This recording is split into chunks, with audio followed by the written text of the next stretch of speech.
Hello everyone, welcome to excellent classes. आज का हमारा टॉपिक है अगस्त प्रपोजल या अगस्त प्रस्ताव, जो 8 अगस्त 1940 को आया था। तो चलिए स्टार्ट करते हैं।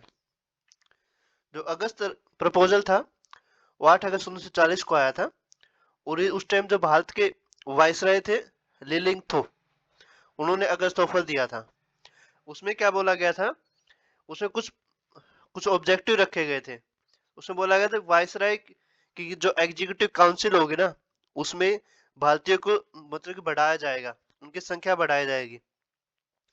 और एक जो उस टाइम क्या चल रहा था, 1939 के बीच में 1945 तक, जो 39 और 45 का जो टाइम था उसके बीच में वो चला था वर्ल्ड वार टू, जो विश्व युद्ध द्वितीय सेकंड चल रहा था।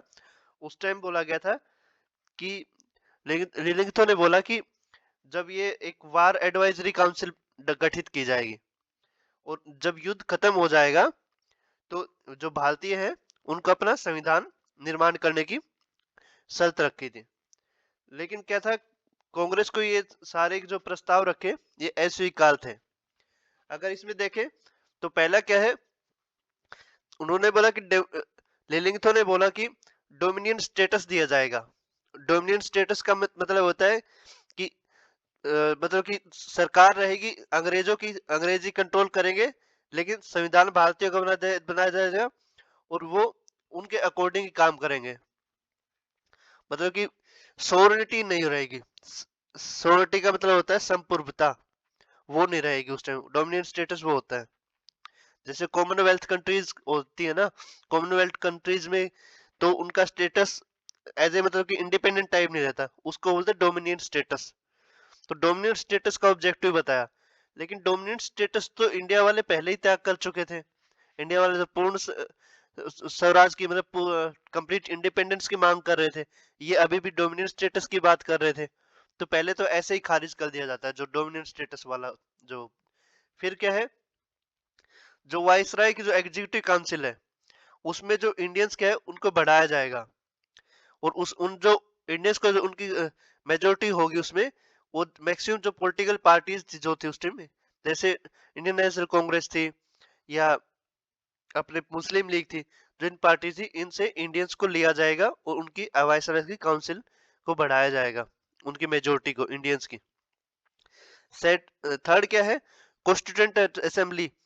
जब युद्ध खत्म हो जाएगा, जो विश्व युद्ध जो चल रहा था, जो 1939 से 1945 के बीच में चला था, तो उस टाइम एक भारतीयों के लिए संविधान के लिए एक संविधान सभा का गठन किया जाएगा, जो होगा इंडिया के जो सोशल इकोनॉमिक और पॉलिटिकल जो है ना कंसेप्ट, उनके ऊपर होगा।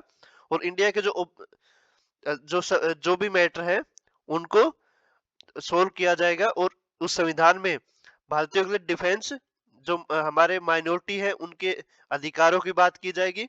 और एक ऑल इंडिया सर्विसेज, जैसे आईएएस आईपीएस और आईएफएस होते हैं, ऐसे ही एक ऑल इंडिया सर्विस का गठन किया जाएगा। ये बोला गया था अगस्त ऑफर में। और उसमें क्या बोला,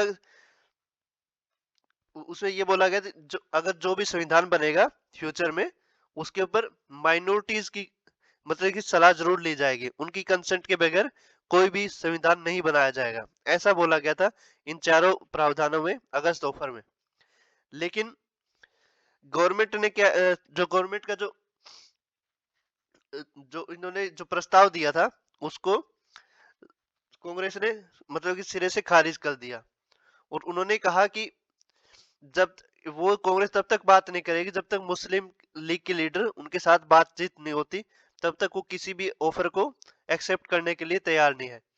और जो कांग्रेस ने बोला कि पहला तो व्यक्ति को फ्रीडम स्पीच होना चाहिए, और दूसरा प्रेस की स्वतंत्रता होनी चाहिए, और तीसरा क्या है, जो ऑर्गेनाइजेशन है उनको जो एसोसिएशन बनाने की मतलब कि एक तरह से फ्रीडम रहनी चाहिए। तो कांग्रेस ने ये बोला था। तो जैसे जैसे 1940 का एंड टाइम पे मतलब कि नवंबर दिसंबर का जो टाइम आया, अराउंड 17 अक्टूबर 1940 की बात है, जो लास्ट क्वार्टर की बात है ईयर की, 17 अक्टूबर 1940 को। तो गांधी जी ने बोला कि एक तरह के मतलब कि खुद का सत्याग्रह स्टार्ट करे, इंडिविजुअल सत्याग्रह स्टार्ट किया जाए।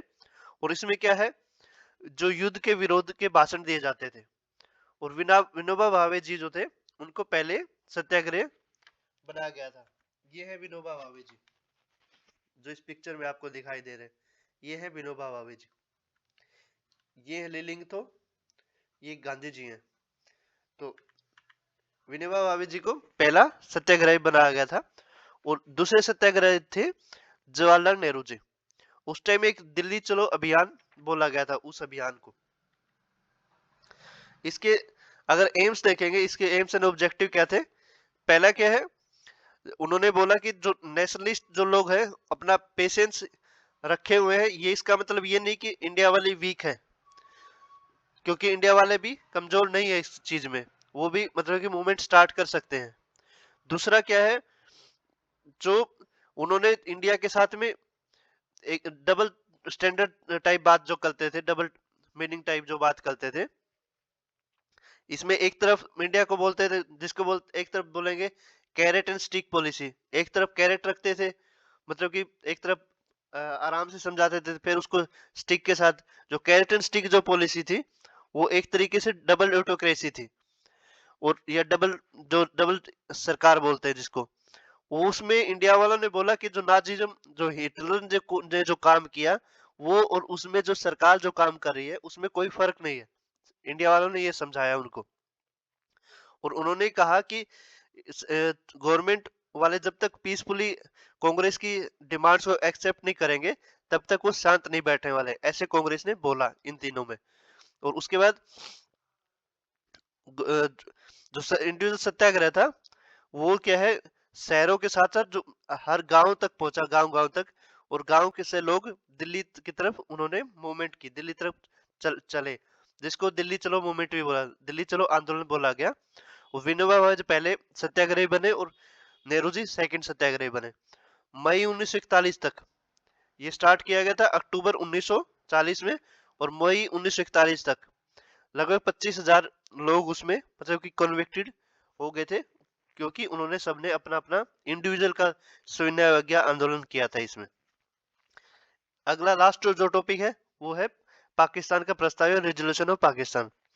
इसमें क्या है, पाकिस्तान वालों ने क्या है बोला कि मतलब कि जो मुस्लिम लीग थी उसने बोला कि जो पाकिस्तान का जो प्रस्ताव है ना, जो मुस्लिम जो है उनको, जो नॉर्थ वेस्ट जो पाकिस्तान वाला रीजन है, जो पहले पाकिस्तान नहीं था, जो नॉर्थ वेस्ट जो रीजन था, जिसमें नॉर्थ वेस्ट फ्रंटियर पाकिस्तान जिसे बोलते थे, या सिंध का जो रीजन था, उसमें ज्यादातर मुस्लिम जनसंख्या थी। और ईस्ट साइड में जो बंगाल का ईस्ट वाला हिस्सा था, वहां मुस्लिम जनसंख्या थी। तो वहां एक सेपरेट स्टेट बना दिया जाए, ऐसा उन्होंने मांग रखी थी। लाहौर सेशन हुआ था मुस्लिम का लीग का मार्च 1940 में। तो पहले अगर इससे भी पहले की अगर हिस्ट्री देखें तो उसमें क्या था, जो सर सैयद थे हिंदू मुस्लिम को अलग अलग कौम बताने लगे थे। पहले सर सैयद ने बहुत अच्छा काम किया था, लेकिन बाद में हिंदू मुस्लिम को अलग अलग कौम बताते थे। 1930 में क्या है, अलामा इकबाल ने क्या बोला कि मुस्लिम को एक ऑटोनोमस रीजन, मतलब एक स्वायत्त क्षेत्र दिया जाए खुद का। और ये बोला गया था, इलाहाबाद सम्मेलन में बोला गया था। फिर जैसे 1933 आया, उसमें कैम्ब्रिज कैम्ब्रिज यूनिवर्सिटी है, वहां पे रहमत अली ने पाकिस्तान का पहली बार पाकिस्तान वर्ड का प्रयोग किया था।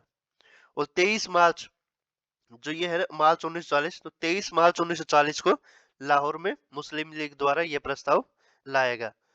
और जो प्रस्ताव लाया था, जो तैयार किया था, सिकंदर हयात खान ने किया था। और जो इसको प्रस्तुत किया वो फजलुल हक ने प्रस्तुत किया था। और जो खलीक जुमा ने इसका समर्थन किया। जो जिन्ना थे, मोहम्मद अली जिन्ना, उन्होंने पाकिस्तान को ड्रीम वर्ल्ड बताया था उस टाइम पे। और उस जो ब्रिटिशर्स ने क्या है, इसको इसलिए क्रिएट किया था, वो एक बिग गेम या ग्रेट गेम की तरह क्रिएट करना चाहते थे। क्योंकि वो चाहते थे कि अगर ऐसा कुछ हो जाता है, अगर अलग स्टेट या अलग कंट्री बन जाता है, तो वो आगे भी उसका प्रयोग हिंदू मुस्लिम को डिवाइड करने के लिए प्रयोग कर सकते हैं। इसलिए उन्होंने, अंग्रेजों ने अलग स्टेट किसकी मांग की मान ली थी बाद में, लास्ट में। और अपना इसको एक अलग प्लेटफॉर्म की तरह यूज करना चाह रहे थे। तो इससे आई थिंक मेरे टॉपिक लगभग क्लियर हो गए होंगे। तो अगले में हम पढ़ेंगे नेताजी सुभाष चंद्र बोस इसके बारे में और लाल किला जो केस हुआ था उसके बारे में। तो तब तक के लिए thank you so much. Have a nice day.